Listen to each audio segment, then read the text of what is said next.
오늘 하나님께서 우리에게 주시는 말씀은 시편 136편 1절에서 26절 말씀입니다.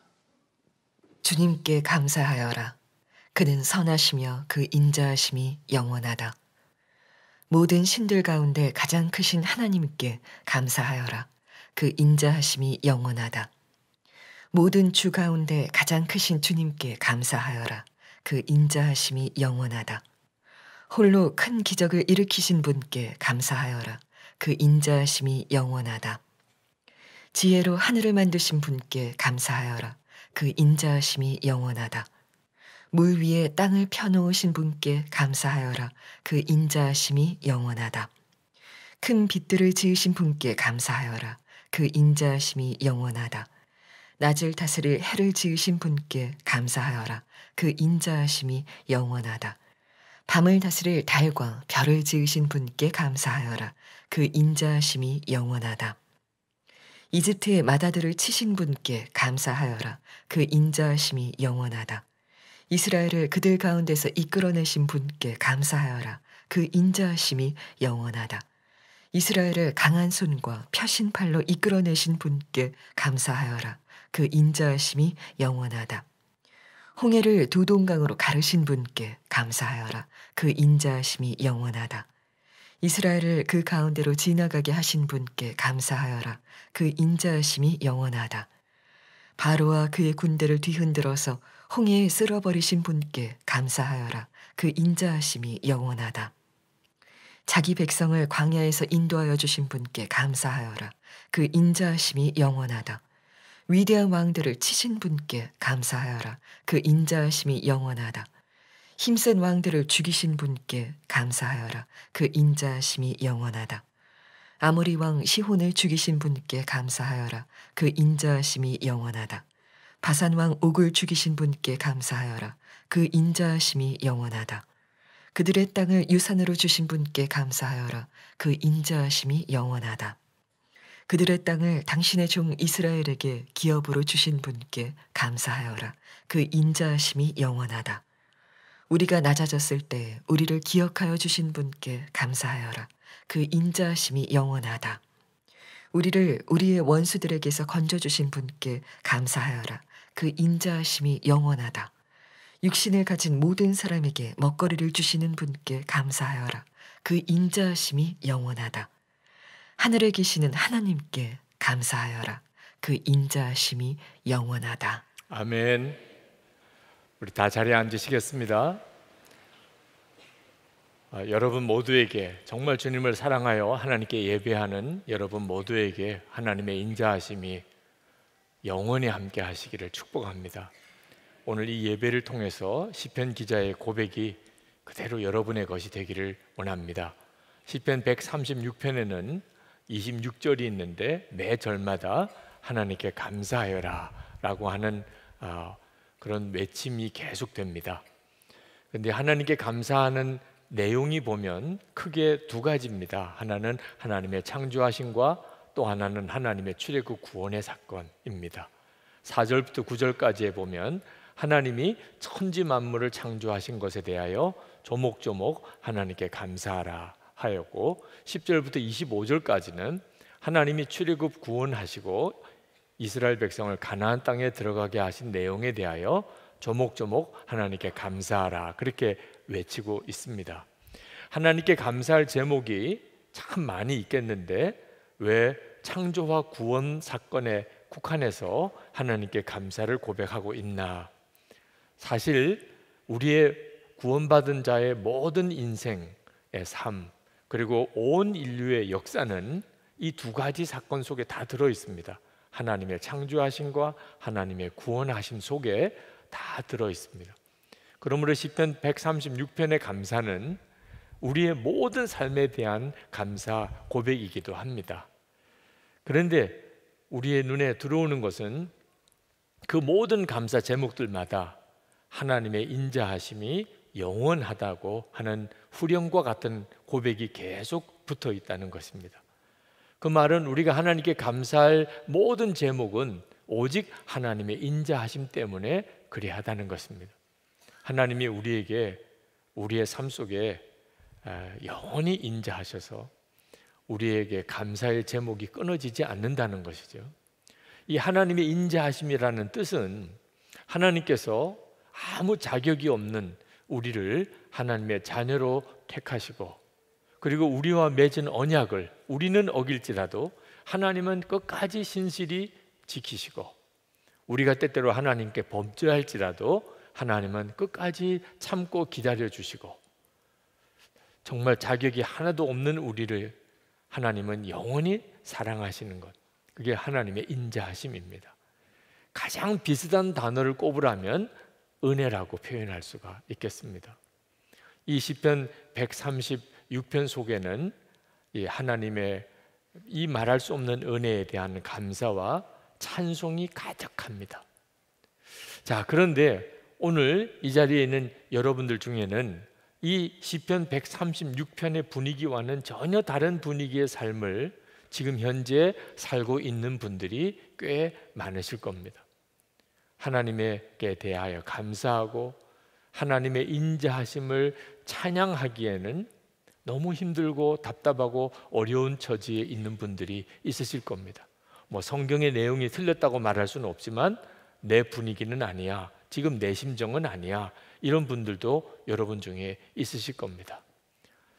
사실 우리 모두가 다 이 시편 136편 시편 기자의 고백과 똑같은 은혜를 받고 있습니다. 하나님은 우리를 창조하셨고 또 우리를 구원하셨습니다. 그래서 우리는 살아있고 또 영생을 얻었습니다. 그러므로 우리는 모든 것에 하나님께 감사하며 그것은 하나님의 인자하심이 영원하기 때문입니다. 그런데 여러분 중에는 욥처럼 내 생일을 저주하는 심정인 분들도 있으실 겁니다. 태어난 것이 너무 저주스럽다, 차라리 나는 태어나지 않았으면 좋았을 걸, 이런 마음이신 분들도 있으실 겁니다. 100번 양보해서 하나님의 인자하심이라고 말할 수 있는 때도 있었지만 하나님의 인자하심이라고 말할 수 없는 때도 너무나 많이 겪는다고 생각하는 분들도 있으실 겁니다. 몸이 아파 죽겠는데, 하던 일은 다 망해서 재정적으로 완전히 무너졌는데, 가족들은 다 뿔뿔이 흩어지고 가까운 사람들로부터 배신을 당하고 이런 기가 막힌 처지에 빠졌는데 이것도 하나님의 인자하심인가, 이런 분들도 있으실 겁니다. 결론만 먼저 말씀을 드리면, 여러분이 영적으로 메말라져 있고 그리고 아직도 신앙이 어린아이 상태에 있기 때문에 하나님의 인자하심이 나에게도 정말 그럴까, 그렇게 생각하는 것입니다. 여러분이 영적으로 성장하게 되면, 그리고 진짜 영적인 눈이 뜨이게 되면 하나님은 정말 모든 것에서 인자하셨다고 그렇게 고백할 수밖에 없습니다. 여러분, 부모님의 은혜만 생각해 봅시다. 부모님이 우리를 낳아주고 길러주었지만 항상 좋은 기억만 있는 것입니까? 때때로는 부모님으로부터 상처받은 적도 있고, 어떤 때는 엄마 아빠가 나에게 해준 게 뭐예요? 철없는 소리를 할 때도 사실 솔직히 있잖아요. 그러나 철이 들고 난 다음에 돌아보면 모든 게 부모님의 은혜였다. 좋은 일도 있었고 어려운 일도 있었지만 지나고 보니까 다 부모님의 은혜였다고 그렇게 고백하게 되지 않습니까? 부모님 돌아가시고 난 다음에 그때서야 마음이 깨달아진 것이, 그때는 섭섭하기도 했고 그때는 이해할 수도 없었지만 그래도 부모님 때문에 내가 지금 있는 거구나, 그렇게 고백할 수도 있잖아요. 부모님의 은혜도 그 정도라면 하나님의 인자하심은 더 말할 것도 없습니다. 세월이 지나고 난 다음에 돌아보면, 내가 이제 죽어서 하나님 앞에 갈 때가 되었을 때 내 인생을 돌아보면, 아, 그게 다 하나님의 인자하심이었구나, 정말 하나님은 나에게 너무나 인자하셨다고 그렇게 다 고백하게 됩니다. 하나님의 창조하심, 그 속에 하나님의 인자하심이 있다고 그랬는데 우리가 살아있다는 것 자체가 하나님의 인자하심이라는 것입니다. 여러분, 정말 죽을 것 같은 중병에 걸려서 병원에 입원을 했는데 극적으로 완쾌가 되어서 퇴원하게 될 때 그때 그 기쁨과 감사한 마음은 도대체 무엇 때문입니까? 살았다는 거죠. 그냥 단 하나, 내가 죽지 않고 살았다는 것 때문에 병원을 퇴원할 때 그렇게 기쁘고 모든 것이 감사하잖아요. 정말 끔찍한 사고를 당해서 다 죽었을 거라고 하던 그 상황에서 구사일생으로 살아났을 때 그때 느끼는 그 안도감과 뭐라고 설명할 수 없는 기쁨은 무엇 때문입니까? 죽지 않았다고, 살아있다고 하는 것 때문 아니겠습니까? 아유, 목사님, 차라리 그때 죽었으면 나는 좋겠어요, 이런 정말 막말을 할 심정이라 할지라도, 자기 자신은 그렇다 하더라도 사랑하는 사람, 가족들, 그들이 정말 죽을 수밖에 없는 처지에서 그가 살아났을 때 어찌 그걸 기쁘지 않다고 말할 수 있습니까? 여러분, 살아있다는 것 자체에 하나님의 말할 수 없는 인자하심이 있는 겁니다. 오늘 이 자리에 앉아서 이렇게 하나님께 예배 드리는 여러분에게 하나님의 인자하심이 그 자체로서 이미 충분하십니다. 영상으로, 인터넷으로 이 설교를 들으시는 분들의 처지가 다 제각각이겠지만 우리가 지금 하나님의 은혜로 이렇게 살아있다는 것 자체에 하나님의 말할 수 없는 은혜가 있는 겁니다. 우리나라도 마찬가지입니다. 사실 우리나라의 지난 근세, 현세 역사를 돌아보면 이렇게 저렇게 할 말들이 많이 있겠지만 너무나 분명한 것 하나는 말할 수 없는 하나님의 은혜가 우리나라에 있었다는 것입니다. 여러분, 지난 현세 우리나라의 역사를 돌아보면 정말 있을 수 없는 기적과 같은 일들의 연속이었습니다. 일제치하에서 우리가 8.15 광복절을 어떻게 맞이했습니까? 6.25 전쟁이 일어났을 때 우리나라가 어떻게 살아났습니까? 전쟁 후 폐허 같은 데서 우리나라가 어떻게 일어날 수 있었습니까? 이 땅에 어찌 이런 경제적인 기적과 정치적인 기적이 일어날 수 있는 것입니까? 세계 어느 나라 모든 민족이 다 그렇습니까? 물론 지난 역사를 돌아보면 반성해야 될 것 있습니다. 우리가 반드시 고쳐야 될 것도 있습니다. 잘못 살았던 것도 분명히 있습니다. 그러나 여러분, 분명한 것 하나는 하나님의 은혜가 우리나라와 우리 민족에게 있었다는 것입니다. 만약에 하나님의 은혜가 없었다면 우리는 지금 이렇게 존재하지도 않았습니다. 이런 엄청난 하나님의 은혜를 우리가 받고 있음에도 불구하고 하나님의 은혜에 대한 감사는 지금 우리나라에서 잘 찾아보기가 어렵습니다. 지난 역사에 대한 해석의 차이, 입장의 관점의 차이 때문에 서로 상대방이 완전히 존재 자체가 다 사라질 정도로 극단적으로 미워하는, 저주하는 그런 무서운 국민의 분열이 우리를 더 두렵게 합니다. 북한의 핵이나 중국이나 일본보다도 더 무서운 것은 그런 은혜를 받고 살았으면서도 우리 국민들의 마음이 찢어질 대로 찢어지고 서로에 대한 무서운 증오로 그렇게 바꾸어져 가고 있다는 것입니다. 여러분, 분명히 알아야 합니다. 우리나라는 하나님의 은혜 안에 있습니다. 지금도 그렇습니다. 하나님의 은혜 안에 있을 때 이 사실을 깨달아야 됩니다. 하나님의 은혜에 대한 감사를 잃어버리면 은혜는 어느 순간에 사라질 수도 있습니다. 그게 가장 비참한 것입니다. 한국교회도 그렇습니다. 한국교회 선교 130년을 이제 헤아리지만 세계 어느 나라 어느 교회에 없었던 특별한 하나님의 은혜가 한국교회에 있었습니다. 선교 역사에 이렇게 짧은데 이제는 세계에서 두 번째로 선교사를 많이 보내는 나라가 되었습니다. 한국교회가 하나님 앞에 특별히 뭘 잘한 게 있나 돌아보면 오히려 하나님의 마음을 아프게 한 것이 더 많다고 고백할 수밖에 없습니다. 그럼에도 불구하고 하나님은 한국교회를 왜 이렇게 사랑하시는지, 우리 민족을 하나님은 무슨 이유 때문에 이렇게 은혜를 주시는지 설명할 길이 없습니다. 우리가 정말 겸손해야 합니다. 우리가 우리 한국교회와 우리 나라를 위해서 기도해야 합니다. 그래서 1시간 기도를 하려고 합니다. 어떤 분들은 바빠 죽겠는데 그렇지 않아도 신경 쓸 일도 많은데 무슨 1시간씩 기도하라는 거냐? 그런 말씀을 하지 않게 되기를 바랍니다. 여러분, 은혜가 사라지고 난 다음에 그 비참한 상황에서 1시간이 아니고 3시간이고 10시간이고 기도밖에는 할 수 없는 그런 처절한 상황에서 기도하는 거하고 지금 이와 같은 때에 1시간 기도하는 거는 비교할 수 없는 차이가 있습니다. 기도해야 될 때 기도하지 못하면 그러면 정말 비참한 눈물의 기도를 드려야 될 때가 오는 것입니다. 은혜를 잊으면 안 됩니다.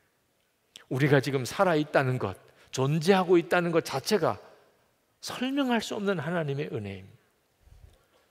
정말 하나님은 우리에게 인자하신가? 부인할 수 없는 확실한 증거가 우리에게 또 있습니다. 예수님의 십자가입니다. 하나님은 우리를 사랑하시고 그래서 당신의 독생자를 속죄 제물로 내어주시고 예수님 이 땅에 사람으로 오셔서 태어나셔서 십자가에서 우리 죄를 지시고 죽으시고 그리고 부활하시고 우리 믿는 모든 이들 안에 오셔서 우리를 인도하고 계십니다. 예수님의 십자가의 은혜를 우리가 진짜 안다면 하나님은 나에게도 인자하실까? 이건 더 이상 질문이 되지 않는 겁니다. 혹시 여러분 중에 하나님은 진짜 나에게도 인자하신 거야? 성경에는 말할 수 없는 감격으로 그렇게 노래하고 감사하고 있지만 내 현실하고는 너무 맞지 않아. 그러신 분들은 진짜 주님의 십자가를 바라보시기 바랍니다. 그리고 여러분 안에 오신 주님을 주목하시기 바랍니다. 중국에서 추방당한 선교사님 한 분이 그런 참 아픈 고백을 하시더라. 당신이 중국 선교사로 파송받을 때 가족과 교인들이 정말 눈물의 파송 예배를 드려주었다는 겁니다. 그래서 가족들과 교인들의 눈물을 뒤로 하고 그리고 중국으로 갔습니다. 그리고는 중국에 뼈를 묻을 각오로 거기에 생명을 바칠 각오로 그 중국을 사랑하며 그리고 복음을 전하며 사역을 했는데 아주 무서운 협박과 함께 추방을 당했습니다. 그렇게 사랑했었던 중국 교인들로부터 자기가 추방당할 때 눈물의 환송을 받아보지 못했다. 한국에서 중국으로 갈 때는 눈물의 파송 예배를 받았는데 추방당하여 올 때는 그런 눈물의 환송을 받지 못했다. 그게 이분에겐 마음의 상처가 되었습니다. 나는 중국을 사랑했고 그리고 그곳에 내 목숨을 바칠 각오로 그 나라를 위해 일했는데 돌아온 것은 무서운 협박이었고 그리고 무서운 배신이었다는 선교사님의 마음에 풀어지지 않는 상처가 생겼습니다. 그런데 하나님께서 그 선교사님에게 예수님의 십자가에 지실 때의 마음을 생각나게 하셨습니다. 예수님께서 십자가 지실 때 어떤 마음이셨을까? 하늘의 보좌를 버리고 그리고 온 인류를 구원하기 위해 오셨는데 십자가에 못 박힘을 당하고 있을 때 주님의 마음은 어땠을까? 마음에 그 선교사님 마음의 통렬히 내가 중국에서 이렇게 추방당한 것과는 비교할 수 없는 그런 아픈 심정이었을 것이요. 지금 내가 겪는 일은 예수님의 십자가에 동참하는 것이구나.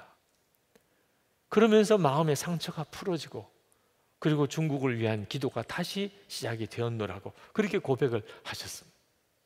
여러분도 주 예수님을 정말 바라보시기 바랍니다. 그러면 하나님의 인자하심을 부인할 수 없을 것입니다. 그러나 우리가 주님을 바라보는 것과 함께 반드시 기억해야 할 것이 있습니다. 하나님께서 왜 나에게 인자하실까? 왜 나에게 이런 말할 수 없는 은혜를 주시는 걸까? 하나님은 우리를 통해서 우리 주변에 있는 사람들에게 하나님의 사랑과 은혜를 흘려보내기 위해서 그리 하셨다는 것을 명심해야 합니다. 이사야 49장 6절에 이렇게 말씀합니다. 내가 또 너를 이방의 빛으로 삼아 나의 구원을 베풀어서 땅 끝까지 이르게 하리라. 하나님께서 이스라엘 백성을 택하여서 그 백성을 사랑하시고 그리고 당신의 백성으로 삼으신 까닭은 이방의 빛이 되게 해서 땅 끝까지 모든 족속에게 하나님의 인자하심을 증거하게 하기 위함이라는 것입니다. 이것이 바로 우리를 향한 하나님의 계획입니다. 우리에게 인자하신 하나님의 뜻입니다. 여러분이 이 사실을 잊으시면 하나님의 인자하심의 은혜를 받고도 여러분 자신은 전혀 하나님의 인자하심을 느끼지 못하는 영적인 메마름에 빠지게 됩니다. 예수님께서 우리를 향한 계획은 단순히 우리만 구원하시는 게 아닙니다. 우리 속에서 생수의 강이 흘러나게 하시는 것이 우리 주님의 계획입니다. 다시 말하면 우리 안에서부터 하나님의 은혜가 우리 주변에 있는 모든 사람에게 흘러가는 것입니다. 하나님께서 아브라함을 택하여 복을 주셨을 때 하나님은 이렇게 말씀하셨습니다. 창세기 12장 2절에 내게 복을 주어 너는 복이 될지라. 하나님은 아브라함에게만 복을 주신 게 아니고 아브라함이 복이 되게 하셨다. 그 말은 주변에 있는 모든 사람, 족속들에게 아브라함이 복의 근원이 되게 하셨다는, 그걸 정확하게 3절에 가서는 이렇게 표현하셨습니다. 땅의 모든 족속이 너로 말미암아 복을 얻을 것이라. 이것이 아브라함이 받은 복이고 예수를 믿는 우리 모두가 다 그 아브라함의 믿음의 반열대로 받은 복입니다. 우리는 그저 하나님의 은혜만 받은 것이 아니고 우리 주변에 있는 모든 사람에게 복의 근원이 되는, 그들에게 복이 되는 존재가 되는 것이 바로 하나님이 우리를 택하여 구원하시고 우리에게 인자하신 이유입니다. 그러나 우리가 사람들을 만나서 이렇게 교제하면 사람들처럼 사랑하기 힘든 존재가 없습니다. 그렇게 이기적이고 욕심이 많고 자기중심적이고 그리고 배신하고 거짓말하고 사람을 만나고 교제할 때마다 우리는 계속 마음의 상처를 받습니다. 그래서 어떤 때는 사람들에게 마음의 문이 닫혀져 버릴 때가 있습니다. 가족에게도 그렇고 친척에게도 그렇고 친구에게도 그렇고 이웃에게 동료에게 마음의 문을 딱 걸어 잠그고 그렇게 사는 사람들이 많습니다. 자기를 보호하겠다는 거죠. 더 이상 상처받고 살 수 없다는 거죠. 이건 완전히 바보 같은, 하나님의 구원의 계획을 정말 몰라도 너무 모르는 사람인 것입니다. 사람에게 마음의 문을 닫아버리면 우리는 더 이상 생수의 강이 흘러가는 사람이 될 수가 없습니다. 사람에게 마음의 문이 닫혔기 때문에 그 사람은 더 이상 사랑할 수 없어, 용서할 수 없어. 우리가 그러고 살고 있기 때문에 우리 스스로도 하나님의 인자하심을 경험하지 못하는 영적인 메마름에 빠져버린 것을 기억해야 합니다. 문을 열어야 합니다. 사람을 향하여 내 주변에 있는 사람들에게 문을 열어야 합니다. 사랑할 수 없는 사람, 정말 용서할 수 없는 사람, 가까이 하기 정말 싫은 사람, 함께 엮이기 정말 구질구질한 사람, 그들에게 마음을 열어야 합니다. 주는 것이 우리 자신이 하나님의 은혜를 누리는 비밀인 것입니다. 그래서 예수님께서 이렇게 말씀하셨습니다. 주면 넘치도록 받을 것이라. 누가복음 6장 38절에 주라, 그리하면 너에게 줄 것이니 곧 후이 되어 누르고 흔들어 넘치도록 하여 너에게 안겨주리라. 여러분, 정말 하나님의 은혜를, 그 인자하심을 누르고 흔들어 넘치도록 그렇게 경험하고 싶습니까? 그러면 딱 한마디를 기억하셔야 합니다. 주라. 우리가 마음을 열고 또 용서를 주고 또 사랑을 주고 또 관심을 주고 우리가 그렇게 하면 우리는 생수의 통로가 흐르는 말할 수 없는 은혜의 삶을 살게 됩니다. 문을 걸어 잠그니까 하나님의 은혜가 내 속에서도 다 마른 것처럼 느껴지는 것입니다. 8.15 광복절이 이제 며칠 뒤면 있습니다만 일본을 향한 우리 국민의 마음은 너무너무 고통스럽고 그리고 아픕니다. 어떻게 그럴 수 있을까? 싶은 그런 심정입니다. 그런데 여기서 우리가 정말 기억해야 될 것이 있습니다. 지난 주일에 와서 설교하셨던 우리 국제로잔 운동의 총재인 마이클 오 목사님, 그 목사님이 일본 선교사이십니다. 늘 그런 질문을 받는데요. 왜 하필이면 일본에 선교사로 가셨습니까? 아니, 일본이 도대체 뭐가 좋길래 일본 선교사로 가신 겁니까? 그런 질문을 받을 때마다 너무너무 당황스럽더라는 거예요. 마치 사람들은 어느 선교사로, 어느 나라의 선교사로 가면 그 나라가 좋아서 가는 줄로 생각을 하는 경향이 있다고 느꼈다는 거예요. 내가 일본이 좋아서 가는 건가? 그렇지가 않다는 거예요. 꼭 좋아서 그 나라로 선교사를 가는 게 아니라는 겁니다. 그러면 뭐 때문에 일본에 선교사로 갔습니까? 일본을 사랑하기 때문에, 일본 사람을 사랑하기 때문에 갔다는 거예요. 주님은 원수도 사랑하라고 하셨잖아요. 좋아하지는 않지만 사랑할 수는 있는 것입니다. 하나님께서 그들에게 사랑이 필요하다고 깨달았기 때문에 내 속에 있는 주님의 사랑을 그들에게 흘려보내기 위하여 간 거죠. 마이클 오 목사님이 어릴 때 자라면서 주변 사람들로부터 마음의 상처를 많이 받았다고 그랬습니다. 그래서 어릴 때 참 어린애 같은 마음의 소원이 하나 있었는데, 나는 나보다도 나를 더 사랑해주는 여인을 만나서 결혼하고 싶다, 그런 꿈을 가졌대요. 나보다도 나를 더 사랑해주는 여인을 만나서 결혼하고 싶다. 그런데 대학 들어가서 복음을 듣고 진짜 나보다도 나를 더 사랑하는 하나님의 사랑을 만났습니다. 하나님이 그렇게 나를 사랑하시는 것을 깨달았어. 그리고 사람이 완전히 달라져 버렸어. 그리고 그 사랑을 도대체 누구에게 가서 전해주기를 원하시나? 그래서 일본으로 간 거죠. 여러분 자신보다도 여러분을 더 사랑하시는 하나님의 사랑을 경험 안 한 사람이 오늘 이 자리에 누가 있습니까? 예수님을 믿었다면 여러분 자신보다도 여러분을 더 사랑하시는 하나님의 사랑을 다 받은 사람. 그런데 마이클 오 목사님과 다른 게 뭐가 있습니까?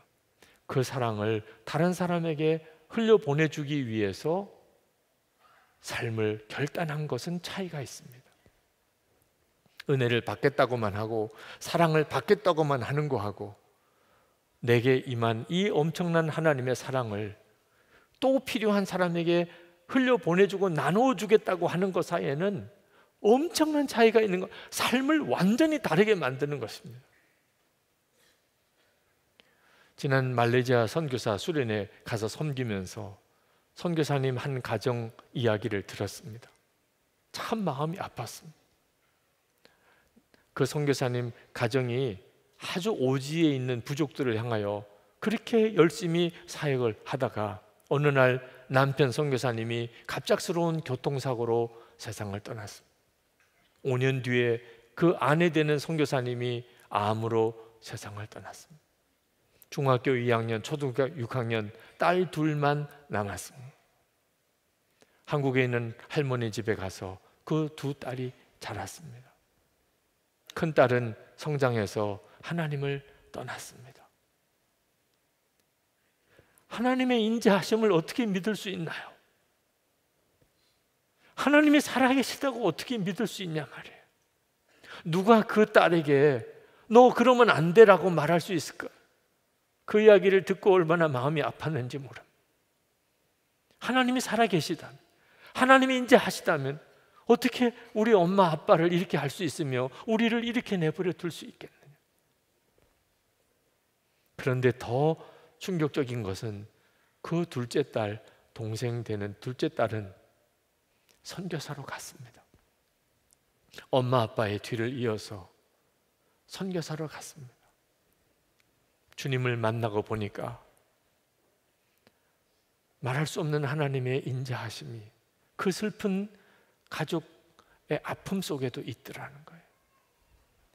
그 사랑을 전해주기 위해서 아버지, 엄마가 다 못했던 일을 감당하려고 선교사로 떠났어요. 저는 그 큰 딸을 주님 앞에 올려드리고 싶어요. 지금은 이해할 수 없는 아픔이라 하나님을 더 믿을 수 없다, 그럴 수밖에 없는 심정 충분히 이해가 되지만 그도 역시 하나님은 인자하셨습니다. 지난 날은 정말 하나님의 은혜였습니다. 이렇게 고백하게 주님이 만들어 주실 수 있을 거라. 그도 그렇게 고백하고 그 은혜의 삶을 살게 될 것이라고 믿습니다. 여러분, 여러분의 삶 속에서 하나님 나에게 인자하신 하나님이 아니시야 이렇게 말할 수 있는 것도 여러분의 선택입니다. 아니야, 주님의 십자가를 바라보면서 하나님은 나에게 한 번도 인자하지 않으신 적이 없어, 그렇게 고백할 수 있는 것도 여러분의 선택입니다. 그 이후의 삶은 완전히 다른 삶입니다. 혹시 여러분 중에 아직도 믿음이 흔들리는 분이 있습니까? 여러분의 처지와 형편이 너무 힘들다고 하나님의 인자하심에 대한 감사와 찬송을 잃어버린 분이 있습니까? 주님을 정말 바라보시기 바랍니다. 그리고 사람에게 대하여 닫혀있는 마음을 여시기 바랍니다. 은혜는 흘러가야만 비로소 역사가 있습니다. 이 시간에 우리 같이 기도하는 시간을 좀 갖겠습니다. 오늘 이 시간 주님께 나온 여러분에게 하나님의 인자하심이 얼마나 풍성한지를 주께서 분명히 깨닫게 하시기를 원합니다. 그래서 여러분의 마음과 심령이 감사와 찬송으로 일어나게 되기를 원합니다. 여러분을 통하여 하나님의 은혜가 여러분 주변에 동일하게 좌절하고 낙심하고 그리고 원망하고 탄식하는 이들에게 흘러가게 되기를 원합니다. 우리 한국이 지금 대단히 어려운 처지에 있지만 분명히 믿습니다. 중국과 일본과 북한에 우리나라는 은혜의 통로입니다.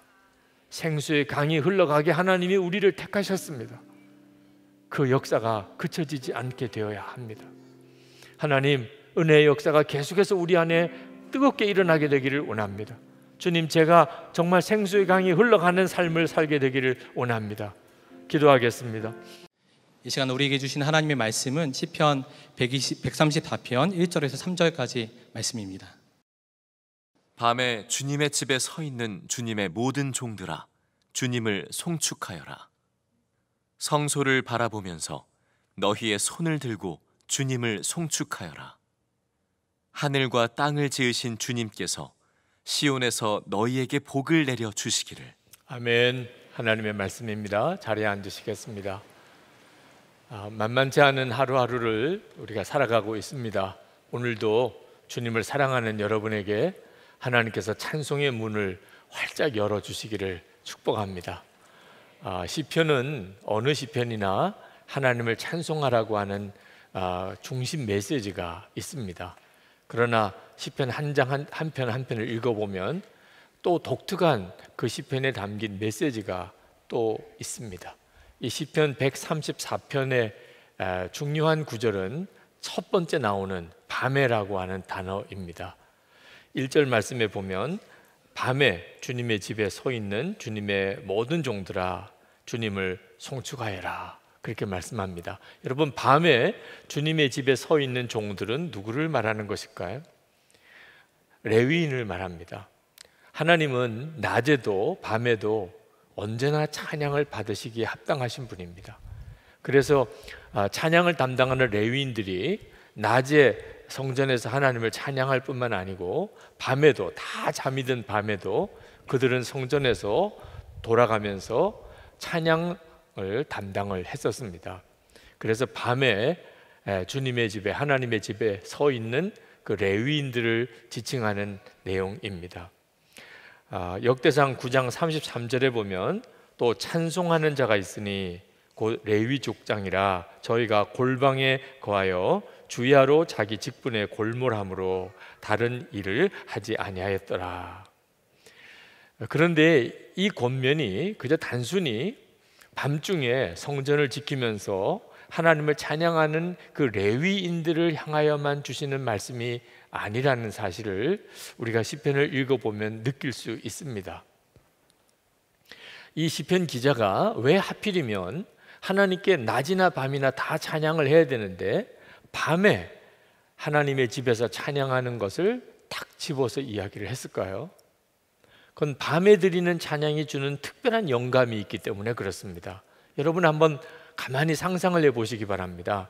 낮에 성전에서 하나님께 찬양 드리는 소리가 울려날 때, 그리고 다 잠이 든 밤에 성전에 이제는 사람들이 아무도 없을 때, 여전히 그 깜깜한 그 밤에 성전에서 성전불을 밝히고 오직 받으시는 하나님만 바라보면서 찬양이 울려나는 것을 듣는 시편 기자의 마음이 어떠했을까 하는 겁니다.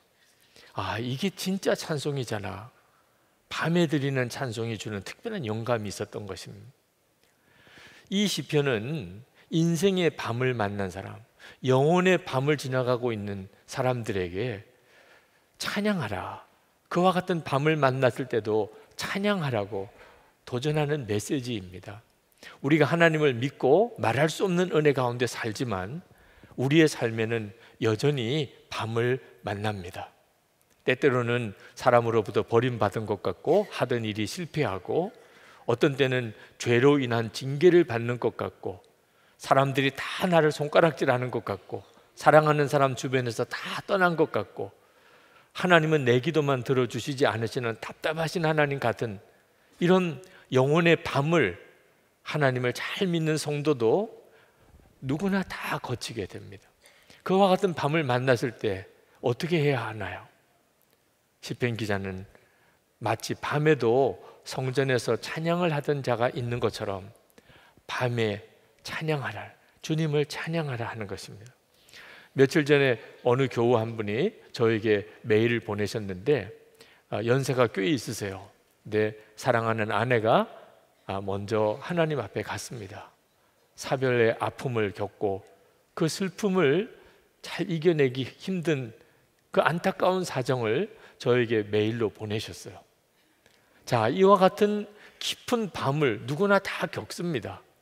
오늘 이 설교는 그 성도님의 메일에 대한 하나님의 대답인지도 모르겠습니다. 정말 하나님은 살아계실까? 정말 하나님은 내 기도를 들으실까? 이런 답답한 처지에 빠졌을 때 시편 기자는 성소를 바라보고 주님을 찬양하라고 말합니다. 여기 성소는 하나님이 임재하시는 그 지성소를 말합니다. 곧 주님을 의미하는 거죠. 주 예수님을 바라보면서 밤을 만났을 때 여전히 함께 하시는 주님을 바라보면서 찬송하라는 것입니다. 여러분, 우리에게 있어서 낮과 밤은 정말 너무나 다릅니다. 그렇지만 온전히 몰라서 그런 거죠. 우리가 그 배경에 되어지는 일들, 그리고 그 모든 일과 관련된 것을 다 알고 나면 사실 밤이고 낮이고 구분이 없을 겁니다. 하나님은 아마 밤과 낮의 구분이 없으실 겁니다. 모든 걸 다 아시니까. 낮은 낮대로 은혜가 있고 밤은 밤대로 은혜가 있는 겁니다. 근데 우리는 그게 다 보이지를 않으니까 지금은 낮인 것 같고 지금은 밤인 것 같은 거죠. 사실은 밤에만 얻는 유익이 있습니다. 밤은 고통스러운 시간이지만 그 밤이 아니면 얻을 수 없는 유익이 있습니다. 사도 바울은 여러 차례 죽을 고비를 넘겼습니다.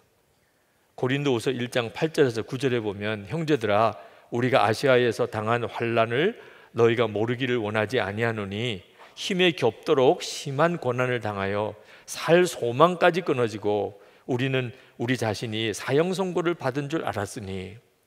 복음을 전했던 사도 바울의 삶은 고난이 많았고 사형 선고를 받은 것 같은 어려움을 여러 차례 겪었습니다. 그런데 알고 보니까 그때는 그때대로의 유익이 있더라는 거예요. 9절 하반절에 보면, 이는 우리로 자기를 의지하지 말고 오직 죽은 자를 다시 살리시는 하나님만 의지하게 하심이라. 그러니 밤을 만나고 죽을 고비를 겪어보니까 이것이 바로 나 자신을 의지하지 않고 죽은 자도 살리시는 하나님을 의지하는 믿음의 눈을 열어주시는 하나님의 특별한 은혜의 시간이었구나, 그걸 깨달았다는 거예요.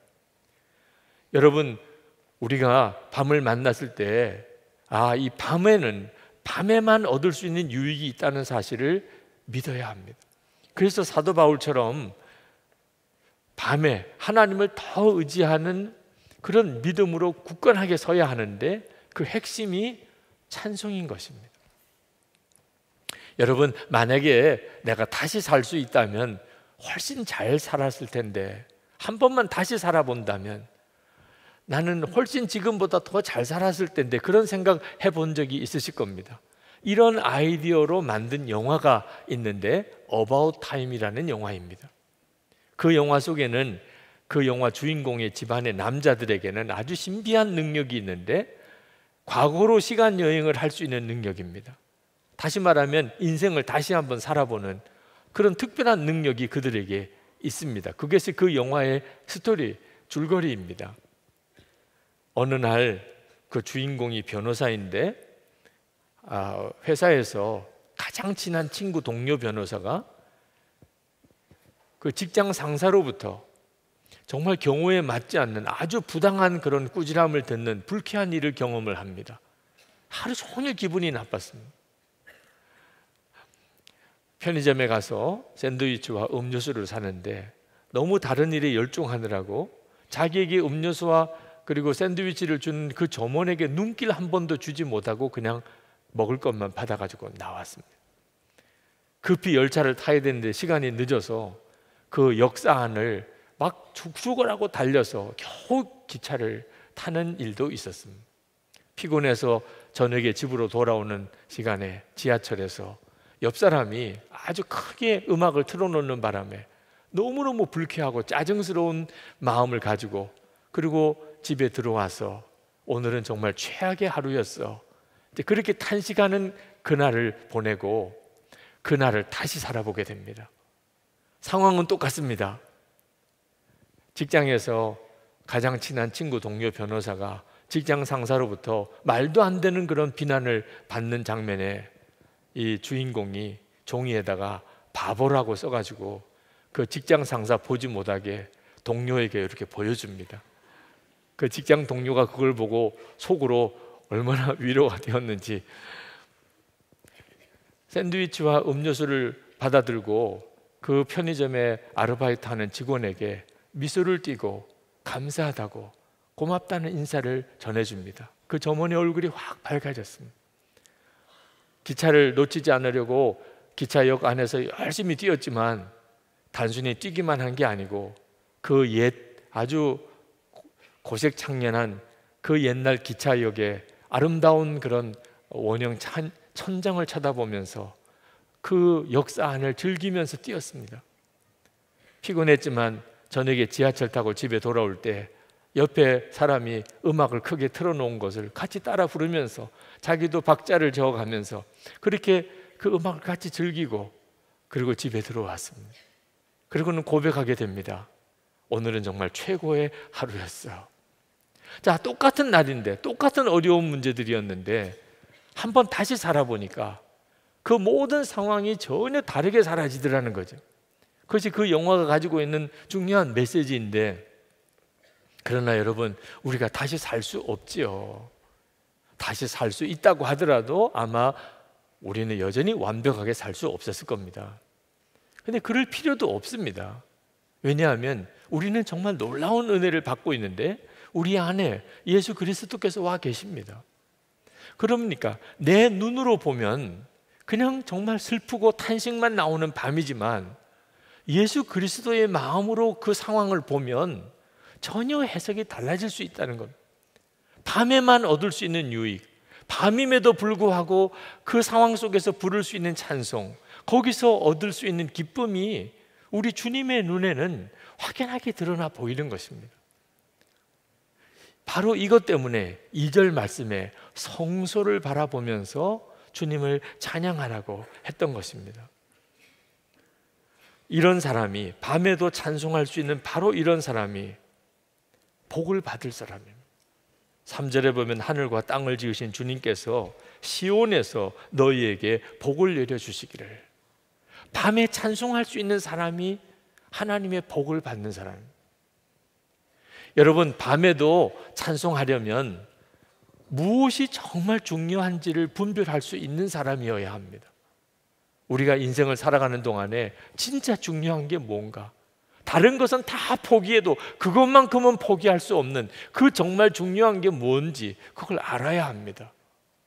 여러분, 그게 뭐지요? 다 잃어버려도 그것만큼은 잃어버릴 수 없는 것, 그거 하나만 있으면 다른 거 다 없어도 괜찮을 수 있는 것, 그게 뭐지요? 예수 그리스도이십니다. 우리가 예수님을 영접해서 주 예수님이 우리 안에 거하신다는 것이 그렇게 놀라운 것입니다. 예수님만 함께 계시다면 낮이고 밤이고 우리에게는 사실 다를 바가 없는 겁니다. 낮은 낮대로 은혜가 있고 밤은 밤대로 은혜가 있는 겁니다. 주님만 같이 계시면 되는 거죠. 주님만 나와 함께 계시다면 어떤 밤이 무섭겠습니까? 우리가 전도할 때 예수 믿으면 모든 문제가 다 잘 해결됩니다, 그렇게 말해주고 싶은 충동을 받습니다. 예수 믿으면 몸도 건강해지고, 예수 믿으면 가난도 떠나고, 예수 믿으면 자녀들도 잘 되고, 그렇게 말해주고 싶어 합니다. 아주 틀린 이야기는 아닙니다. 예수 믿고 살다 보면 하나님은 정말 우리의 모든 삶의 영역에서 하나님께서 우리에게 은혜를 베푸시고 복을 주십니다. 그러나 예수를 믿고 산다고 밤이 없는 경우는 없습니다. 예수 믿는 사람, 아주 예수님을 잘 믿는 사람도 누구나 다 그의 삶 속에 밤을 지나게 마련입니다. 때때로는 마음 아픈 일도 있고, 때때로는 실패도 경험하고, 때때로는 다른 사람들로부터 어려움을 겪기도 합니다. 예수 믿기 때문에 오히려 고난을 자초해야 될 때도 있습니다. 예수를 잘 믿는데도 어려움을 당하는 사람, 우리 주변에 많이 찾아볼 수 있습니다. 그러면 굳이 예수 믿어야 될 이유가 뭡니까? 예수 믿어도 어려움을 여전히 겪고, 예수 믿기 때문에 오히려 자원해서 더 어려움도 겪어야 한다면 도대체 예수를 왜 믿어야 합니까? 예수님 때문입니다. 예수님이 우리 안에 오시기 때문에. 예수 믿은 가장 큰 복은 예수님 그분이 우리 안에 거하신다는 것입니다. 그래서 우리가 세상 사는 동안에 어떤 일을 겪어도 문제가 되지 않는 겁니다. 주님만 함께 하신다면 어떤 형편에서도 주님은 우리에게 위로가 되시고, 그리고 우리 속에서 찬양을 불러내십니다. 어느 사모님이 교통사고가 났습니다. 사모님은 다치기만 했을 정도지만 안타깝게도 어린 딸이 그만 세상을 떠났습니다. 그 사모님께서 신학교 동기 게시판에 글을 올렸습니다. 어제는 왜 살아있다는 것에 감사하지 못했을까? 당연한 일이라고 여기며 그저 넉넉고 세월이 지나가는 것을 지켜보고만 그렇게 살았을까? 딸 아이를 다시 볼 수 없게 되었지만, 올 수는 없지만 갈 수 있는 그 나라에 대한 소망으로 대신 채워주시는 하나님의 은혜에 감사한다. 이제는 살아있다는 것이 무엇인지 알 것 같다. 막막한 상황에서도 절망하지 않고 기도할 힘을 주신 주님께 감사한다. 내 딸의 모습으로 이 세상에 왔지만 하나님의 천사였음을 이제서 깨닫는다. 아픔을 위로해주고 힘을 주고 기도로 함께한 동기들에게 감사한다. 이제는 아픈 자의 위로가 될 수 있을 것 같다. 남은 시간 정말 할 일이 많이 있구나. 딸이 교통사고로 그렇게 세상을 떠났는데, 그럼에도 불구하고 하나님의 나라 천국에 대한 소망을 가지고 오히려 하나님께 감사하는 그 사모님에게 많은 그 신학교 동기들이 감동을 받았습니다. 그리고 그 사모님의 그 믿음, 그 고백에 다들 존경의 박수를 보냈습니다. 그런데 이 글을 읽고 토론토에서 목회하는 동기 목사님 한 분이 댓글을 달아 올렸습니다. 그 목사님도 얼마 전에 사랑하는 딸을 잃었던 아픔을 가진 목사님이셨습니다. 너의 글을 읽고 나의 마음이 왜 이리도 찢기웠던지, 남몰래 흐르는 너의 눈물이 나의 심장에 고인 듯 하였다. 나에게도 그 일이 있고 난 뒤 1년 반쯤 지난 어느 날 새벽기도 시간에 갑자기 죽은 딸이 생각나서 한없이 울어보았다. 그날은 종일 울었고 그 주간은 매일 울었다. 그날 하나님은 나에게 이렇게 물으셨단다. 승호야, 괴롭지? 잊혀지지 않지? 네, 하나님. 이제 내 마음을 알겠니? 무슨 뜻입니까, 주님? 나도 십자가에서 나의 사랑하는 아들을 잃었단다. 그리고 그 목사님 안에 슬픔의 극한 고통에서부터 노임을 받았다는 거예요. 여러분, 정말 예수님을 바라보는 눈이 뜨이고 나면 우리가 지금 어떤 무서운 밤을 지난다 할지라도 놀라운 위로를 받게 됩니다. 그리고 그 상황에서 찬송할 수 있는 은혜의 문이 열리게 됩니다. 여러분, 밤을 만났을 때 천국이 뚜렷이 보입니다. 평소에 낮과 같은 때에는 사실 천국 생각도 안 하고 삽니다. 이 세상에서 잘 먹고 잘 사는 게 그게 천국인 줄로만 알고 삽니다. 그런데 밤을 만났을 때, 고난이 닥쳤을 때, 무언가 상실했을 때, 실패했을 때 갑자기 천국은 굉장히 가까이 다가옵니다. 천국을 바라보는 눈이 놀랍게 열리는 거죠. 미국의 어느 성도가 여행을 하다가 주일 아침을 맞았는데 그 가까운 아주 작은 교회, 작은 마을에 있는 작은 교회에 가서 예배를 드리게 됐습니다. 교인 수가 15명밖에 안 되는 그런 회중과 함께 그렇게 예배를 시작을 했는데 얼마나 찬양이 뜨겁고 기쁨이 넘치는지 깜짝 놀랐어요. 목사님이 설교를 하시는데 얼마나 열정적으로 하시는지, 만약에 그 예배 회중을 보지 않았다면 뭐 수만 명이 있는 교회에서 교인들에게 설교하시는 것 같은 모습이었습니다. 너무너무 감동도 되고 또 참 믿어지지도 않아서 예배가 끝나고 난 다음에 목사님에게 은사를 나누고 질문을 했습니다. 제가 보기에는 이렇게 작고 초라해 보이는데 어떻게 그렇게 찬양은 뜨겁고 기쁨이 넘치고 목사님은 그렇게 설교가 열정적이십니까? 그 목사님이 대답하기를, 내가 신학교에 다닐 때 이 교회에 파송을 받았습니다. 그런데 교회에 와서 첫 예배 드리는데 교인이 2사람밖에 없었어요. 너무너무 낙심이 됐습니다. 내가 어떻게 이런 교회에서 계속 목회를 할 수 있을까? 그런데 그 첫 주일 예배 때 기도서에 이런 기도가 있었습니다.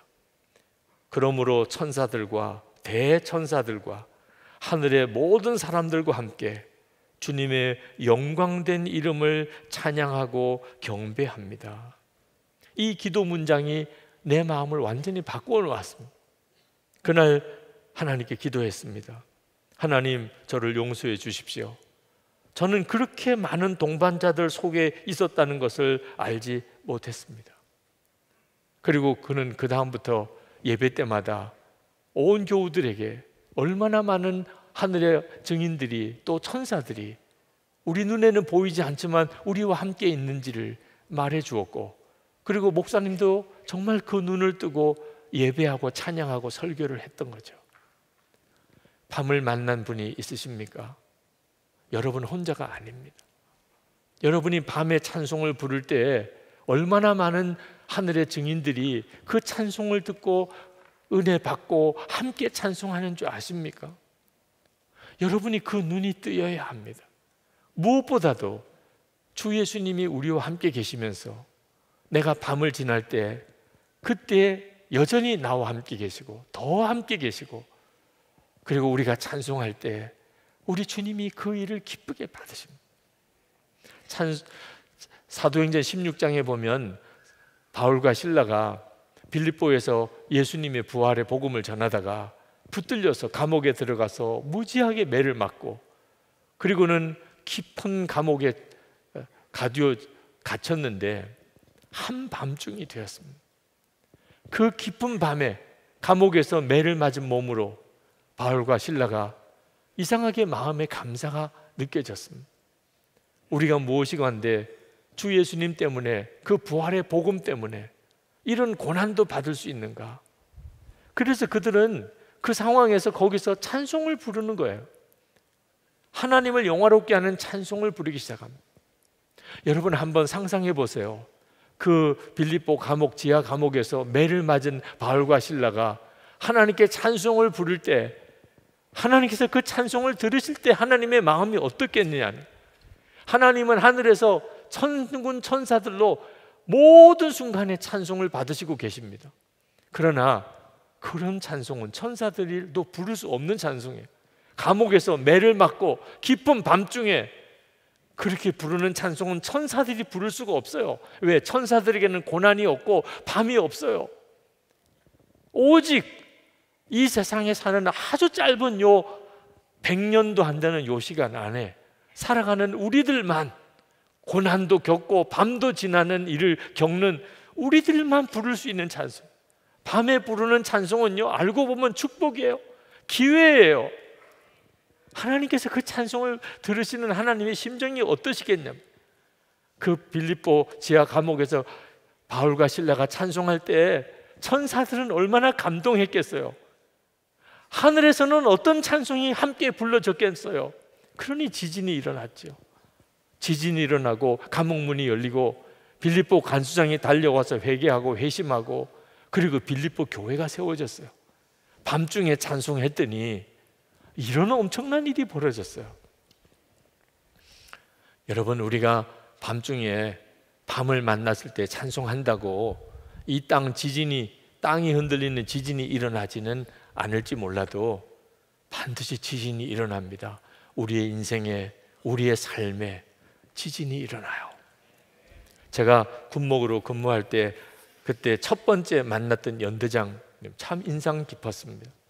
저는 처음에 인관에서 부대 갔을 때 연대장, 사단장 이런 지휘관은 겁도 없는 줄 알았어요. 뭐 얼마나 위세가 당당한지, 그 사람은 두려운 일도 없는 줄 알았고 뭐든지 마음대로 다 할 수 있는 사람인 줄 알았어요.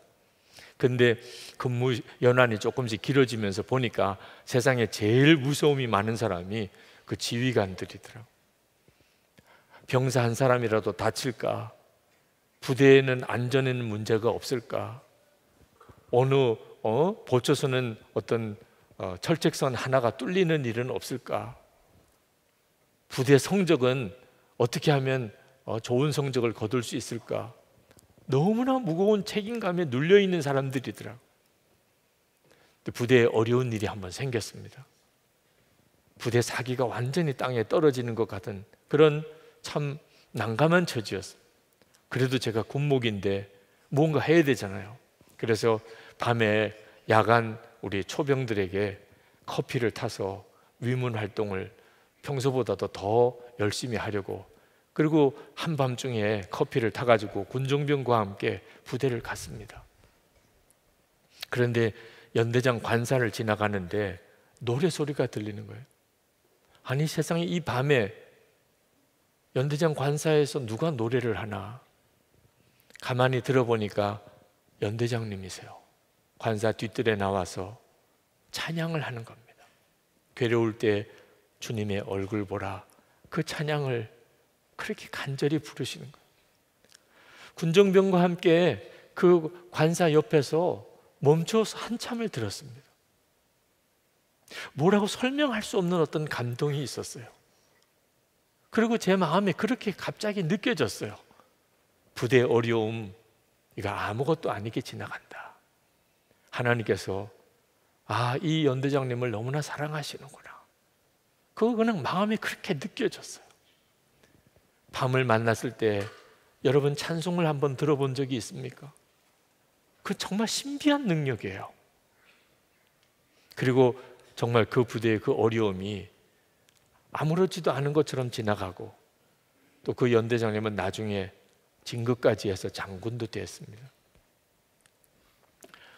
오늘 이 시간 낮을 보내는 분이 있으십니까? 혹시 밤을 지나시는 분이 있으십니까? 아마 대부분은 밤을 지난다고 생각을 하고 계실 겁니다. 목사님, 저는 지금 밤을 지나가고 있습니다. 여러분, 밤을 지날 때 어떻게 해야 합니까? 원망하고 탄식하고 슬퍼하고 그리고 두려워하고, 그러면 예수 믿는 사람 아니지요. 오늘 시편 기자가 뭐라고 우리에게 권합니까? 밤에 하나님의 집에 서 있는 자들아. 우리잖아요. 지금 밤에 지금 우리가 하나님의 집에 서 있잖아요. 주님을 송축하여라. 그게 살 길인 거예요. 밤을 견뎌낼 수 있는 힘, 밤을 이길 수 있는 힘이 바로 여기에 있는 거예요.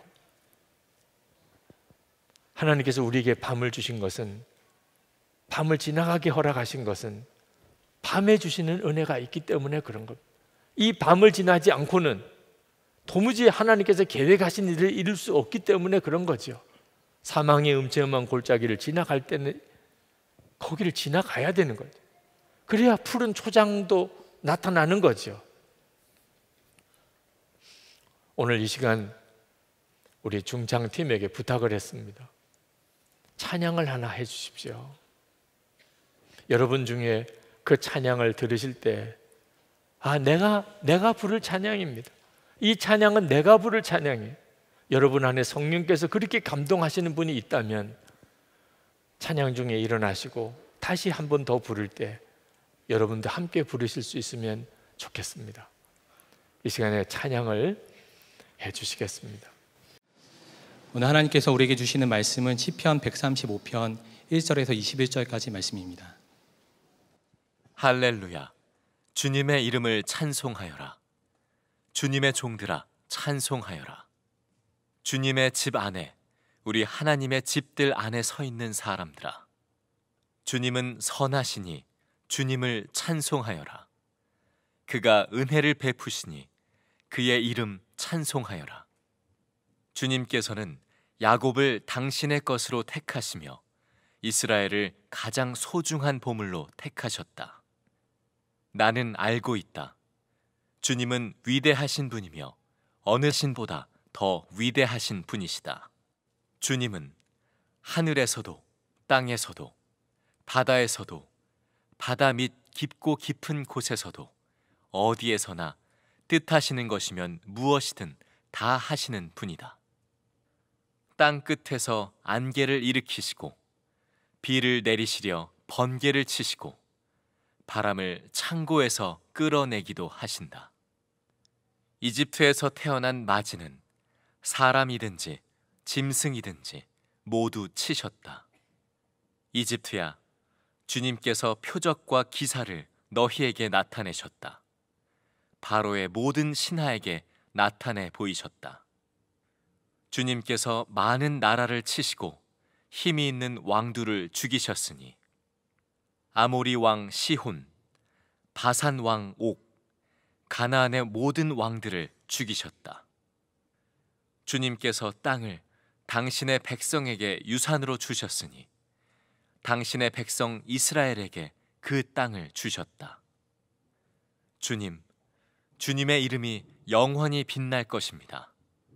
주님을 기념하는 일이 대대로 계속될 것입니다.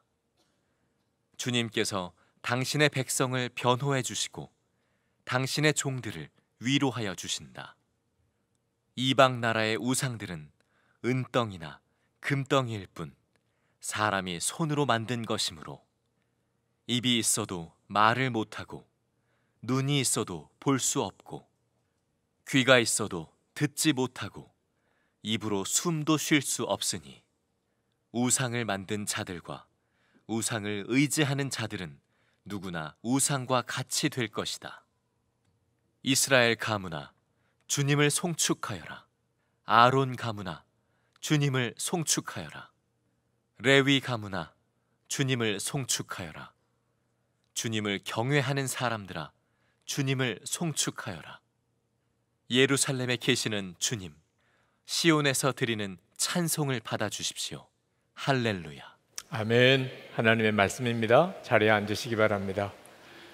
오늘 교회 오셔서 예배 드리시기까지 힘드신 일들이 많으셨을 겁니다. 비가 많이 오는데요. 그러나 이렇게 예배 드리시러 오신 여러분들은 정말 복을 받은 사람입니다. 여러분이 복을 받았다는 증거가 세 가지가 있는데, 하나는 하나님을 믿고 있다는 것과, 두 번째는 지금 하나님의 집에 있다는 것과, 세 번째는 하나님께 예배를 드린다는 것입니다. 누구나 다 누릴 수 있는 복이 아닙니다.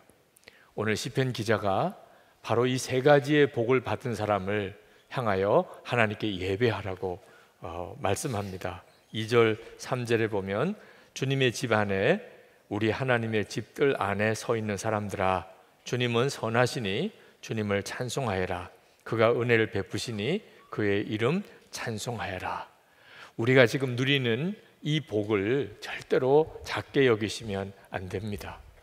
하나님이 이렇게 하나님을 믿고 하나님의 집에서 하나님께 예배하는 자에게 은혜를 주신다고 하셨습니다. 여러분은 다 하나님의 택하신 자들입니다.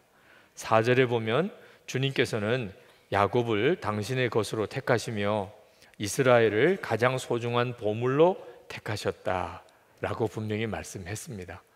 우리가 믿는 하나님은 참 하나님이시고 어떤 신보다도 위대하신 하나님이십니다. 5절부터 7절까지 시편 기자가 그렇게 고백합니다.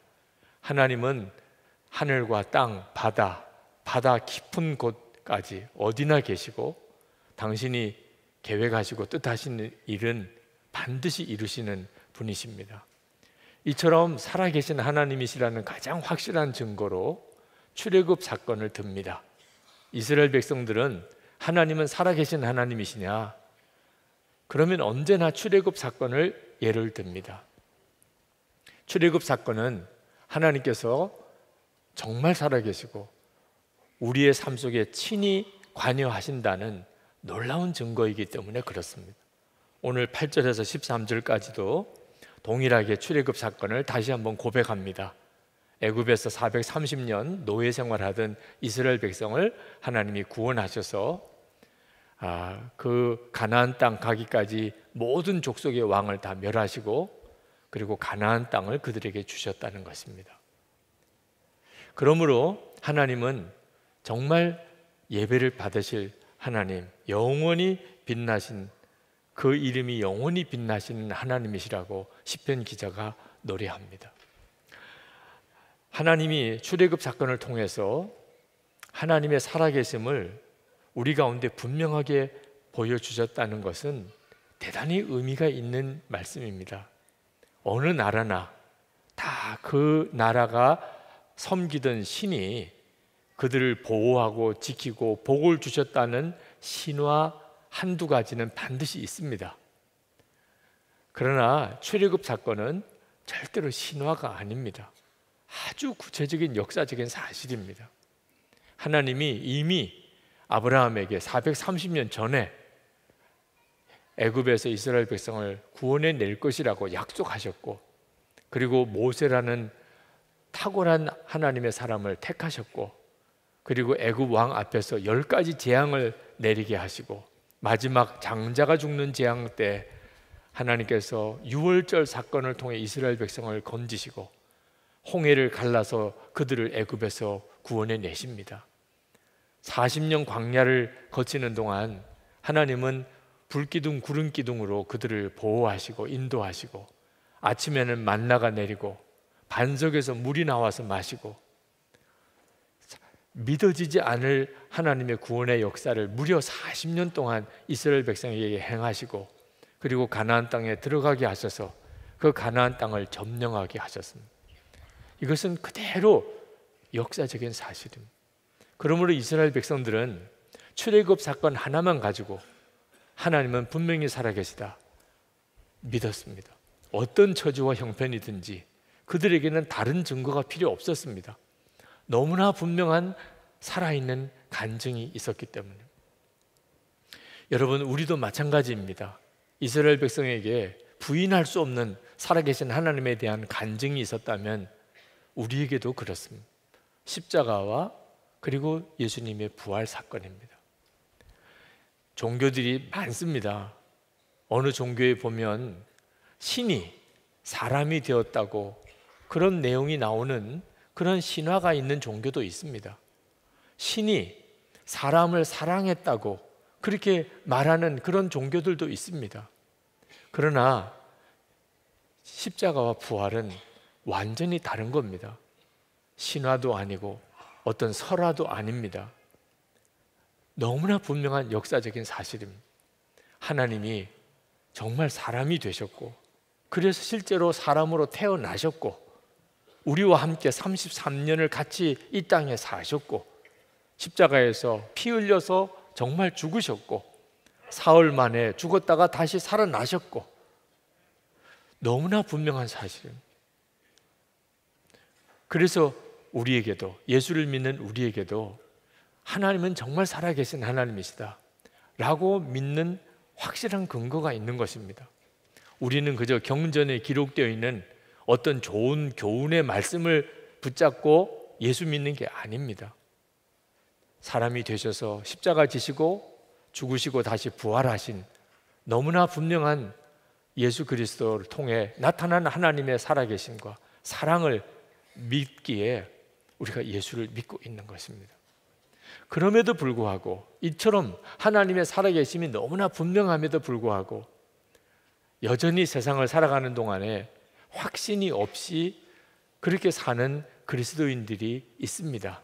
아니, 정직히 말하면 너무나 많습니다.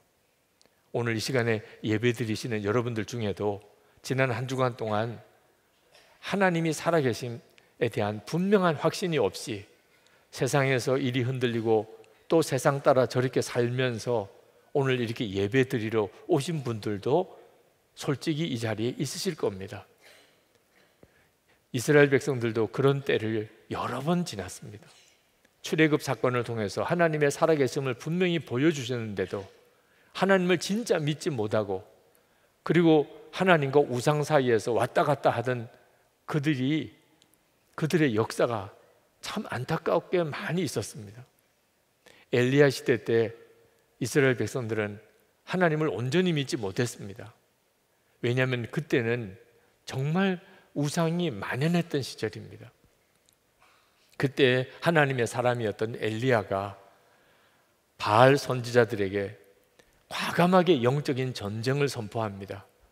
어떤 신이 진짜 참 신인지 여호와 하나님인지 바알인지 우리가 한번 시합을 한번 해보자. 갈멜산으로 오라. 거기다가 자기가 믿고 있는 신의 제단을 쌓고 그 위에다가 제물을 올려놓고 그 제물에다가 불을 붙이지 말고 기도만 하여서 위로 하늘로부터 불을 내리는 신이 그 신이 진짜 참신이 아니겠느냐, 한번 시합해 보겠느냐. 바알 제사장들이 해보겠다 그랬습니다. 그래서 유명한 갈멜산에서 엘리야 선지자와 바알과 아세라 850명의 제사장들이 영적 싸움을 싸우게 된 겁니다. 그때 이스라엘 백성들이 무슨 큰 구경이 났다고 갈멜산으로 구경하러 모여들었습니다. 그때 엘리야가 구경하던 이스라엘 백성들에게 외쳤습니다. 열왕기상 18장 21절 22절입니다. 엘리야가 모든 백성에게 가까이 나아가 이르되 너희가 어느 때까지 둘 사이에서 머뭇머뭇하려느냐.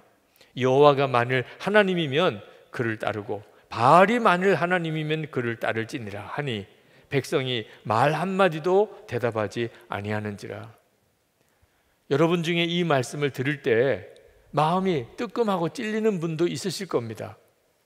하나님과 세상 사이에서 분명하게 결단하지 못하고 하나님을 믿는 것 같으면서도 세상을 따라 살고 세상 사람인 것 같으면서도 또 하나님을 믿는 이런 어정쩡한 삶을 사시는 분들도 있으실 겁니다. 왜 그렇습니까? 출애굽 사건에서 분명히 보이시고 예수님의 십자가와 부활해서 하나님이 살아계심을 분명히 알게 하셨는데도 왜 그렇게 확신이 없이 삽니까? 하나님을 우상 섬기듯이 섬기며 살았기 때문에 그렇습니다. 시편 기자가 우상에 대한 말씀을 하고 있습니다. 그 시대에 세상의 모든 나라가 다 우상을 섬겼습니다. 우상을 섬긴다는 게 뭡니까? 15절부터 18절까지입니다. 이방 나라의 우상들은 은덩이나 금덩이일 뿐 사람이 손으로 만든 것이므로 입이 있어도 말을 못하고 눈이 있어도 볼 수 없고 귀가 있어도 듣지 못하고 입으로도 숨도 쉴 수 없으니 우상을 만든 자들과 우상을 의지하는 자들은 누구나 우상과 같이 될 것이다. 그래서 이스라엘 백성들도 우상을 섬기듯이 하나님을 섬긴 겁니다. 그렇게 하나님을 믿으니까 하나님이 하나님 되실 수가 없고 그들도 영적으로 엄청나게 방황을 하게 되었습니다. 여러분, 우상 숭배는 어떻게 하는 겁니까? 우상을 만듭니다. 기가 막히게 사람의 손으로 우상을 만듭니다. 그리고 우상을 세워놓고 복을 달라고, 내 문제 해결해 달라고 지극정성으로 빕니다. 아주 광란의 제사를 할지라도 우상은 죽은 존재이기 때문에 교제라는 게 있을 수 없습니다. 그냥 복을 달라고, 문제 해결해 달라고 빌고 그냥 갈 뿐입니다. 하나님도 이렇게 믿는 사람들이 있다는 것입니다. 하나님은 살아계시다는 것을 듣기는 했습니다. 그래서 하나님, 내 문제 해결해 주세요. 하나님, 내게 복을 주세요. 하나님께 나와서 예배를 해도 그런 마음으로만 와서 하나님께 예배하고 그냥 돌아가는 사람들이 있다는 겁니다. 하나님은 살아계신 하나님이시라 반드시 하나님을 진짜 믿는 사람과는 교제가 일어납니다. 만약에 하나님과 살아있는 교제가 없다면 그는 실제로는 하나님을 믿고 있는 게 아닌 것입니다. 자신은 원하는 것이 이루어지면 그러면 하나님이 계신가 보다 하고, 자신이 바라던 대로 되지 않으면 그러면 다른 신을 찾아가는, 그게 바로 전형적인 우상을 섬기는 태도입니다. 하나님은 살아계신 정말 실제하신 하나님이시고 뿐만 아니고 우리의 인생을 구체적으로 인도하시고, 우리는 매 순간 하나님께 순종하는 삶을 살면서 하나님은 내게 실제 살아계신 하나님이셔야 그 사람이 하나님을 믿는 사람. 그렇기 때문에 고난을 당할지라도 그는 하나님을 떠나지 않습니다. 왜? 살아계신 하나님이심을 너무나 분명히 믿으니까. 여러분, 우리가 하나님께 예배를 드려도 우상 섬기듯이 하나님을 믿는 가운데 예배를 드리는 예배를 하나님이 기뻐 받으실 수 있겠습니까? 우리가 철저히 하나님께 순종하고 주님과 동행하는 가운데 하나님께 예배한다면 이 예배는 하나님을 얼마나 기쁘시게 하겠습니까? 우리의 삶에 얼마나 복이 되겠습니까? 예수님은 정말 놀라운 말씀을 하셨습니다. 우리가 예수를 믿으면 우리 속에서 생수의 강이 흘러나올 것이라는 겁니다. 요한복음 7장 38절에 나를 믿는 자는 성경의 이름과 같이 그 배에서 생수의 강이 흘러나오리라. 정말 놀라운 말씀이지만 믿어지지가 않습니다. 예수를 믿는데도 왜 내 속에서는 생수의 강이 흘러나오지 않을까? 그래서 하나님의 말씀을 신뢰하지 못하는 안타까움도 생기는 겁니다. 요한복음 14장 12절에 주님은 더 놀라운 말씀을 하셨습니다. 내가 진실로 진실로 너에게 이르노니 나를 믿는 자는 내가 하는 일을 그도 할 것이요 또한 그보다 큰 일도 하리니 이는 내가 아버지께로 감이라. 예수님을 분명히 믿기는 하는데 예수님이 하시는 일을 나도 할 것이라, 그보다 큰 일도 할 것이라, 그게 믿어지지 않는 것은 웬일이죠? 예수님을 믿는 것이 다르기 때문에 그렇습니다. 예수님은 내 모든 죄를 지시고 십자가에 죽으신 하나님이시다. 그래서 내 죄는 사함을 받았고 나는 하나님의 자녀가 되었고, 그리고 이제는 나에게는 영생의 복을 주님이 허락해 주셨다. 예수님을 믿는 거죠. 그런데 이렇게 이 정도로만 예수님을 믿는 것 가지고는 내 속에서 생수의 강이 흘러나오고 내가 예수님이 하시는 일도 하고 그보다 더 큰 일도 할 것이라는 것은 전혀 믿어지지 않습니다. 그러면 어떻게 믿어야 예수님이 그렇게 역사하실 것이 믿어집니까? 나는 주님이 말씀하시기를 나는 포도나무고 너희는 가지라고 말씀하신 그 말씀을 믿는 겁니다. 주님이 포도나무고 나는 가지고 내가 주님 안에 거하고 주님이 내 안에 거하신다면 내 속에서 생수의 강이 흘러나오는 것이 너무나 당연하지요. 예수님이 생수의 강이시니 말입니다. 사도 바울이 고백했습니다. 나는 그리스도와 함께 십자가에 못 박혔나니 이제는 내가 사는 것 아니요 내 안에 그리스도께서 사시는 것이라. 여러분이 이 사실이 진짜 믿어지면, 이렇게 예수님을 믿으면, 아니 예수님께서 하시는 일을 내가 하고 그보다 더 큰 일도 하리라, 그게 어떻게 안 믿어질 수가 있습니까? 예수님이 내 생명이시고 예수님이 내 안에 거하시는 것이 그게 내 믿음이라면.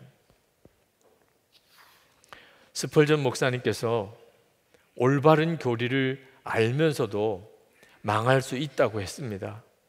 누구나 예수님을 믿기만 하면 구원받는다, 올바른 교리입니다.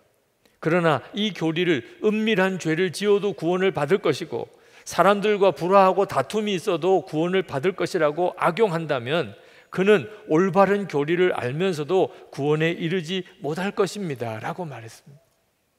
그러므로 여러분, 예수님을 믿을 때 그저 교리적인 지식으로 속죄함 받았다고, 하나님 자녀가 되었다고 믿는 정도 수준에서 그치면 안 됩니다. 정말 예수님과 나는 포도나무와 가지처럼 하나요. 나는 주님 안에 있었고 주님은 내 안에 계신 것을, 그걸 믿을 수 있어야 비로소 예수님을 믿은 것입니다. 오늘 이렇게 예배를 드리는 것 자체가 우리 영이 살았다는 증거입니다. 그것 자체가 참 귀하죠. 영이 죽은 사람도 있는데 영이 살았으니, 그래서 하나님께 예배하러 나왔으니 얼마나 복됩니까? 그러나 여러분, 여러분의 영이 살았다는 것으로만 만족하면 안 됩니다. 거기서 그치면 안 됩니다. 중환자실에 가보십시오. 그 사람들은 다 살아있는 사람입니다. 만약에 생명이 없다면 그들은 시체로 영안실로 가게 되죠. 중환자실에 있을 수 없지요. 중환자실에 있다는 것만 가지고도 정말 천만다행일 수 있습니다. 그러나 중환자실에서 계속 살고 싶은 사람이 누가 있습니까? 영적으로도 마찬가지입니다. 내 영이 살았다는 것, 그것 정말 감사한 일이죠. 그렇지만 어떻게 거기서 그냥 만족하고 말 것입니까? 중환자실에 누워있는 환자와 같은 그런 상태로 그렇게 살아가기를 원하십니까? 예수님의 속죄하심의 은혜를 받았다면서 내가 다른 사람은 용서하고 사랑할 수 없다면 그 신앙은 중환자실에 누워있는 환자와 똑같은 영적인 상태입니다. 하나님은 살아계시고 내 안에 거하신다고 믿으면서도 은밀한 죄는 여전히 짓고 살고 염려와 두려움이 해결되지 않는다면 그 믿음은 중환자실에 누워있는 것 같은 영적인 상태입니다. 천국 영생이 있다고 믿으면서도 고난이 두렵고 그리고 마음에 기쁨이 없다면 그런 믿음은 그저 생명만 겨우 붙어있는 그런 중환자실에 누워있는 것과 같은 신앙적인 상태입니다. 교회가 예수님의 몸이라고 믿으면서도 교인들끼리 서로 다투고 분열하고 싸우고 혈기 부리고 한다면 그 믿음은 정말 중환자실에 누워있는 것과 같은 상태입니다. 여러분, 예수님을 믿어도 이렇게 영적으로 거의 죽어있는 것과 같이 잠든 상태의 예수님을 믿으면 살아계신 하나님을 믿는다고 하여도 우리의 삶에는 아무런 역사가 일어나지 않습니다. 우리의 문제는 하나님이 살아계시냐 아니냐가 아닙니다. 여러분, 절대로 속으시면 안 됩니다. 출애굽 사건이 분명한 역사적인 사실이요, 예수님의 십자가와 부활이 역사적인 사실이라면 하나님은 진짜 살아계신 겁니다. 우리의 문제가 뭡니까? 그 살아계신 하나님과의 관계에 문제가 있는 겁니다. 살아계신 하나님은 내가 아는데 믿는데 그 살아계신 하나님과 동행하지 않는다면, 그렇다면 우리의 삶은 세상 사람들이 볼 때 조롱하는 삶처럼 되어버리고 맙니다. 예수를 믿어도 삶의 기쁨도 감동도 다 없다고 말하시는 분들이 있습니다. 그 말은 사실은 거짓말입니다. 예수님을 믿지만 실제로 예수님과 동행하지 않는다는 말일 뿐입니다. 우리가 예수님을 정말 믿게 되면 우리의 삶에는 말할 수 없는 감동과 감정이 나오게 됩니다. 1시간 기도라는 책을 출간을 했는데 여러 군데서 인터뷰가 왔습니다. 어떤 분이 저에게 질문하기를, 목사님, 1시간 기도가 너무 힘들어요. 직장도 너무 바쁘고 육아도 너무 힘들고 도무지 1시간을 기도하기가 너무 어려워요. 어떻게 하면 좋겠습니까? 그렇게 질문하는 분이 있으셨습니다. 제가 그분에게 대답을 해드렸습니다. 1시간 기도는 억지로 돌을 닦듯이 하는 게 아닙니다. 사랑하는 주님과 친밀히 교제하는 데이트 시간입니다. 아무리 바쁘고 아무리 힘들어도 사랑하는 사람과 데이트하는 게 힘든 사람은 아무도 없습니다. 1시간 기도가 힘들다는 말은 그동안 나는 하나님을, 살아계신 하나님, 사랑의 주님으로 실제로는 알지 못하고 살았다는 뜻입니다. 여러분, 24시간 주님과 동행하는 삶을 정말 살아보면, 그러면 기쁨과 감동의 간증이 너무나 힘들고 어려운 게 많은 것 같은 지금 이 순간에도 계속 일어납니다. 이것이 다윗의 고백입니다. 시편 16편을 보면 다윗이 8절 9절에서 이렇게 말합니다. 내가 여호와를 항상 내 앞에 모시며 그가 나의 오른쪽에 계심으로 내가 흔들리지 아니하리로다. 이러므로 나의 마음이 기쁘고 나의 영도 즐거워하며 내 육체도 안전히 살리니. 다윗은 살아계신 하나님을 그냥 막연하게 믿은 게 아닙니다. 항상 하나님을 내 앞에 모시며 하나님은 내 오른쪽에 늘 나와 같이 계시다고 그렇게 믿었습니다. 그랬더니 그는 마음이 얼마나 기쁜지, 그 영이 즐거워하고 몸도 안전했다는 거예요.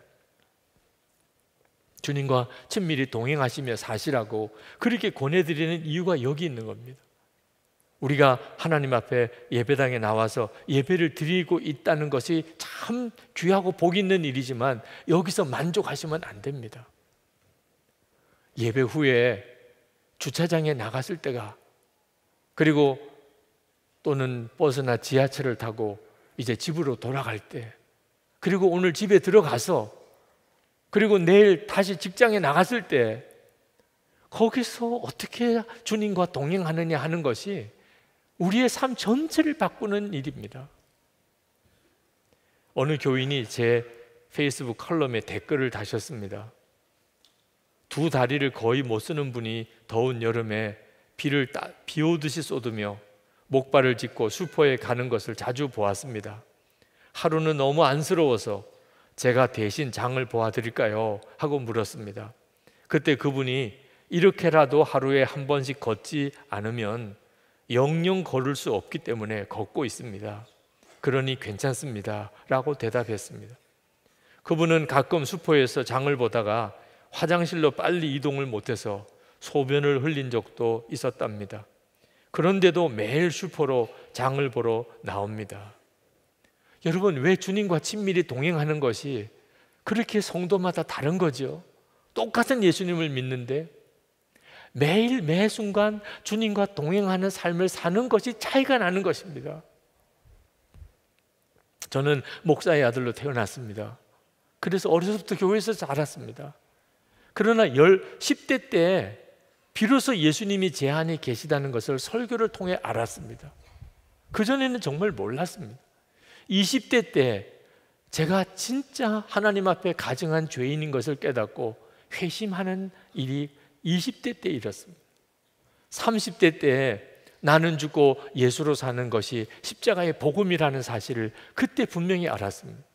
40대 때 주님은 저에게 혼자 있을 때 나를 바라보는 것이, 그것이 믿음이라는, 그걸 저에게 깨우쳐 주셨습니다.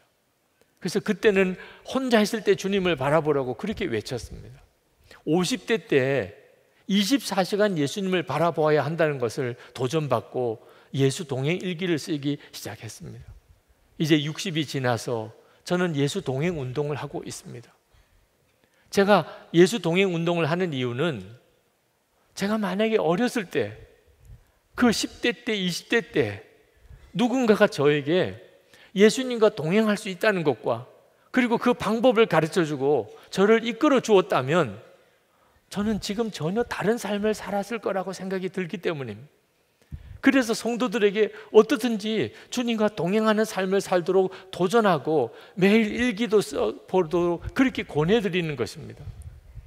어느 남자 집사님 한 분이 저에게 목사님, 제가 목사님이 지난번 안산에서 목회하실 때 그때 제가 청년 때 목사님을 찾아뵙고 상담했던 거 기억나십니까?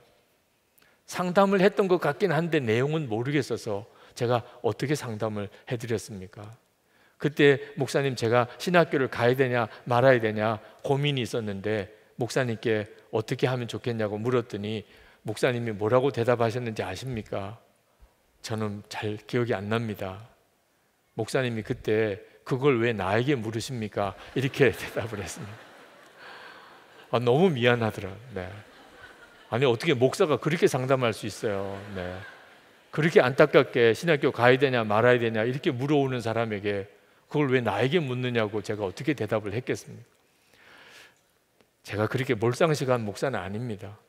그냥 다 자르고 그렇게 이야기하니까 그렇게 들릴 것뿐이죠.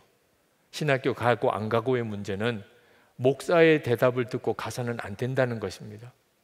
주님이 나를 부르셨구나 이런 확신이 없으면 목사 되는 과정에서 얼마나 많은 어려운 문제가 일어날 때 그때마다 흔들리게 됩니다. 목사가 가라고 그래서 왔는데 계속 그렇게 됩니다. 그러니 이런 문제일수록 진짜 주님의 인도를 받아야지 사람에게서부터 응답을 받으려고 하면 안 됩니다. 그런 뜻으로 아마 제가 말을 해드렸을 것 같습니다. 저는 여러분에게도 다 동일하게 말씀을 드리고 싶습니다. 여러분의 삶은 주님이 친히 살아계시기 때문에 여러분과 교제하시고 여러분을 이끄시기 원하십니다. 처음에는 낯설고 힘들게 느껴질지 모릅니다. 그러나 주님과 동행하는 삶을 반드시 시작해야 됩니다. 무슨 일이 있어도 놓치면 안 됩니다. 중단하면 안 됩니다. 그렇게 10년을 살고 20년을 살아보십시오.